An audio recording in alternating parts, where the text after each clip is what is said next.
మామయ్య, నిన్న వార్తల్లో గంటకి 60 కిలోమీటర్ల వేగంతో గాలి వీస్తుందని విన్నాను. స్కూటర్లు, కార్లు అయితే ఎన్ని కిలోమీటర్ల వేగంతో నడుస్తున్నాయో మీటర్ చూసి చెప్పొచ్చు. కానీ గాలి వేగాన్ని ఎలా కొలుస్తారు మామయ్య? చెప్తాను. నీరు పల్ల మెరుగు, నిజం దేవుడిరుగు అన్నది లోకోక్తి. నీరెప్పుడూ కూడాను ఎత్తైన ప్రదేశం నుంచి పల్లానికే ప్రవహిస్తుంది. గాలి కూడా ఎక్కువ పీడనం ఉన్న ప్రాంతం నుంచి తక్కువ పీడనం ఉన్న ప్రాంతానికే వీస్తుంది. మామూలు మాటల్లో పీడనం అంటే ఒత్తిడి అని అర్థం. ఈ గాలి వీచటానికి ప్రధాన కారణమైన ఈ ఒత్తిడి ఒక ప్రాంతంలో ఎక్కువగాను మరో ప్రాంతంలో తక్కువగాను ఎందుకు ఉంటుంది, ఎలా ఉంటుంది అనే అంశాలను మనం వివరంగా తెలుసుకోవాలంటే ముందుగా భూగోళాన్ని పరిశీలించాలి. అదిగో చూడండి, 4/3 జలభాగమే ఉంది, మిగతాది మాత్రమే భూభాగం. సముద్రాలు, సరస్సులు, నదులు,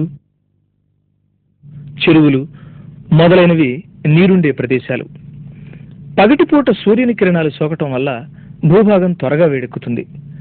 భూభాగం పైనున్న గాలి వేడెక్కి తేలికై పైకి పోతుంది. ఆ ప్రదేశంలో గాలి పీడనం తగ్గుతుంది. అదే సమయంలో జలభాగంపై ఉన్న గాలి పీడనం ఎక్కువగా ఉంటుంది. అందుకు కారణం నీటికి నిదానంగా వేడెక్కే స్వభావం ఉండటమే.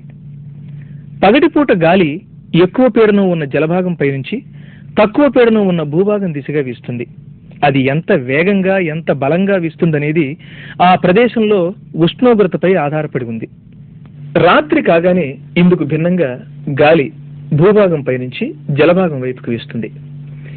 ఈ సూత్రం అందరికీ తెలియకపోయినా నదులు, సరస్సులు, చెరువులు, సముద్ర తీర ప్రాంతాల్లో ఉండే ప్రజలకి ఇది ప్రతిరోజు అనుభవమే. అయితే ఈ రకంగా వీచే గాలి తక్కువ స్థాయిలో కొద్ది కాలానికి కొద్ది ప్రదేశానికి మాత్రమే పరిమితమై ఉంటుంది.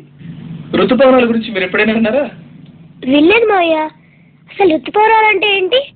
జలభాగం పై నుంచి భూభాగం పైకి, భూభాగం నుంచి జలభాగానికి పెద్ద ఎత్తున అధిక స్థాయిలో భూగోళం మీద వీచే గాలుల్ని ఋతుపవనాలు అంటారు.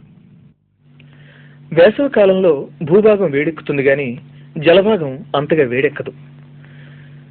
భూభాగాన్ని ఆవరించిన గాలి తేలికై పైకి పోతుంది.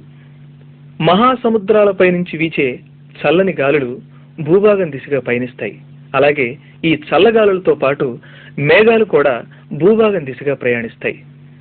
వీటినే మనం మాన్సూన్స్ లేదా ఋతుపవనాలు అంటాం.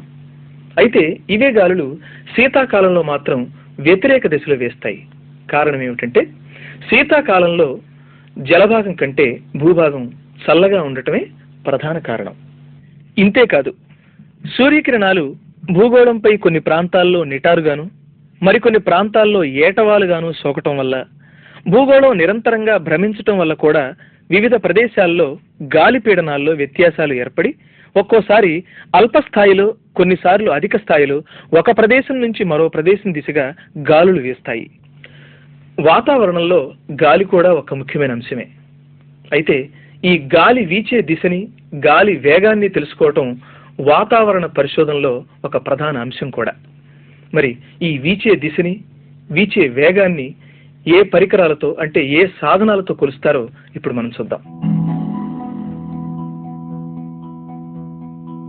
గాలి ఏ దిశ నుంచి ఏ దిశకు వీస్తుందో తెలుసుకోవటానికి విండ్ వేన్ అనే పరికరాన్ని ఉపయోగిస్తారు. గాలి వేగం ఎంతగా ఉందో తెలుసుకోవటానికి అనిమోమీటర్ అనే సాధనాన్ని ఉపయోగిస్తారు.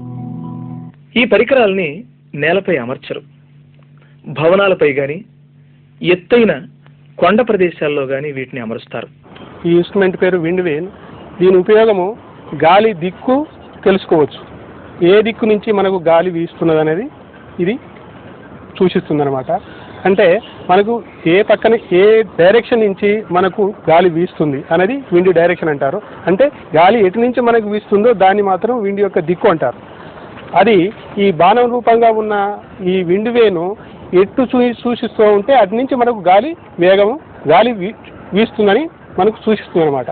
ప్రస్తుతము ఇది ఈస్ట్ నార్త్ ఈస్ట్ పక్కకు చూపిస్తుంది బాణము. అంటే ఈస్ట్ నార్త్ ఈస్ట్ అంటే 70 degrees నుంచి మనకు గాలి వీస్తుంది అని. అంటే 70 degrees డైరెక్షన్ నుంచి మనకు గాలి వీస్తున్నది అనే దిక్కును సూచిస్తుంది అనమాట. ఇది దీని పేరు కప్ ఎనమామీటర్. ఈ ఎనమామీటర్ ద్వారా మనం గాలి యొక్క వేగాన్ని తెలుసుకోవచ్చు. ఎప్పుడు కావాలనుకున్నా మనం ఈ ఎనమామీటర్లో 2 రీడింగ్లు తీసుకోవాలి. మొదటగా వచ్చి ఫస్ట్ రీడింగ్ రికార్డ్ చేయాలి, తర్వాత 3 నిమిషాల తర్వాత మళ్ళీ మనం సెకండ్ రీడింగ్ నోట్ చేయాలి. సెకండ్ రీడింగ్లోంచి మొదటి రీడింగ్ తీసేస్తే వచ్చిన డిఫరెన్స్ని 20తో హెచ్చివేస్తే మనకు కిలోమీటర్లలో గంటకు ఎన్ని కిలోమీటర్లు ఉన్న వేగాన్ని సూచిస్తుంది ఎనమోమీటర్. అసలు గాలి ఏ దిశ నుంచి ఏ దిశకు వీస్తుందో తెలుసుకోవడం వల్ల లాభం ఏమిటి మామయ్య? చాలా లాభాలు ఉన్నాయమ్మా. గాలి ఏ దిశ నుంచి ఏ దిశకు వీస్తుందో తెలుసుకోవటం చాలా అవసరం. ఎందుకంటే వర్షాకాలంలో మేఘాలు అటు ఇటు ప్రయాణం చేసేది గాలి వీచటం వల్లే. అంతేకాకుండా చిన్న చిన్న పడవల్లో సముద్రంలోకి చేపలు పట్టడానికి వెళ్ళేవారికి, ఓడల్లోనూ షిప్పుల్లోనూ సరుకు రవాణా చేసేవారికి ముఖ్యంగా ఈ గాలి ఏ దిశగా వీస్తుందో తెలుసుకోవటం చాలా అవసరం. అనిమోమీటర్, విండ్ వేన్ లాంటి సాధనాలని ఓడల్లోనూ షిప్పుల్లోనూ అమర్చుతారు. తద్వారా గాలి యొక్క వేగం, గాలి యొక్క దిశని తెలుసుకోవచ్చు. అలాంటప్పుడు వారు ప్రయాణించే సమయాల్లో ప్రమాదాలను నివారించే అవకాశం కూడా ఉంది.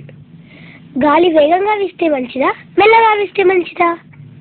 నెమ్మదిగా మంద్రంగా వీచే గాలి మన శరీరానికి, మనస్సుకి ఆహ్లాదాన్ని ఇస్తుంది. ఆ సమయంలో గాలి వేగం గంటకి సుమారు 20 నుంచి 25 కిలోమీటర్ల వేగం ఉంటుంది. ఈ గాలి వేగంగా వీచటం వల్ల కొన్ని ఉపయోగాలు కూడా ఉన్నాయి. ఈ వీచే గాలి ఒత్తిడికి తిరిగే యంత్రాలని, అంటే గాలి మరలను ఏర్పాటు చేయడం ద్వారా విద్యుత్తును కూడా ఉత్పత్తి చేయవచ్చు. గాలి మరలను సాధారణంగా బాగా గాలి వీచే కొండ ప్రాంతాల్లోనూ సముద్ర తీర ప్రాంతాల్లోనూ ఏర్పాటు చేస్తారు. ఎందుకంటే వాతావరణం కలుషితం కాకుండా విద్యుత్తు ఉత్పత్తి చేయడానికి ఇది మంచి పద్ధతి. గాలి దుమారాలు, తుఫానులు వచ్చినప్పుడు గాలి వేగం ఎక్కువగా ఉంటుంది. తుఫాను వచ్చినప్పుడు గాలి వేగం గంటకి సుమారు 60 నుంచి 70 కిలోమీటర్ల వేగం ఉంటుంది. అవును మావయ్య, మా పక్కింట్లోకి ఒరిస్సా వాళ్ళు వచ్చి దిగారు. పోయిన సంవత్సరం వచ్చిన తుఫానుకు వాళ్ళ ఇల్లు కూలిపోయిందట. ముందుగానే తుఫాను గాలులు వేస్తాయని పసిగట్టి ప్రజలకు తెలియజేసినట్లయితే ఈ ప్రమాదాలని, నష్టాలని కొంతవరకు నివారించవచ్చు.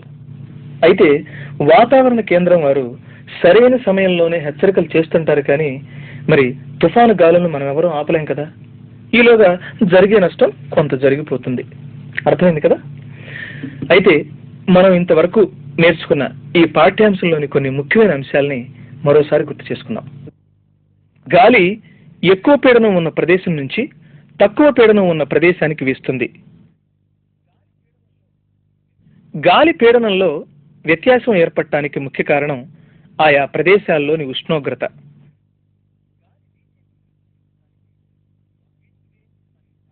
గాలి వీచే దిశను గుర్తించడానికి విండ్ వేన్ అనే సాధనాన్ని ఉపయోగిస్తారు. గాలి వీచే వేగాన్ని కొలవటానికి అనిమోమీటర్ అనే సాధనాన్ని ఉపయోగిస్తారు. ఇప్పుడు మీకు చిన్న అసైన్మెంట్. రెడీయా? రెడీ. గాలి వీచే వేగాన్ని కొలవటానికి డాష్ అనే సాధనాన్ని ఉపయోగిస్తారు. గాలి వీచే దిశను గుర్తించటానికి డాష్ సాధనం ఉపయోగపడుతుంది. ఇప్పుడు తప్పు ఒప్పో చెప్పాలి. వీచే గాలి ద్వారా విద్యుత్ శక్తిని ఉత్పత్తి చేయవచ్చు. తప్ప ఒప్ప? గాలి తక్కువ పీడనం ఉన్న ప్రదేశాన్ని నుంచి ఎక్కువ పీడనం ఉన్న ప్రదేశానికి వీస్తుంది. తప్ప ఒప్ప? వీటన్నిటికీ సమాధానాలు రాసి రేపు నాకు చూపించాలి. సరేనా? సరే మావయ్య.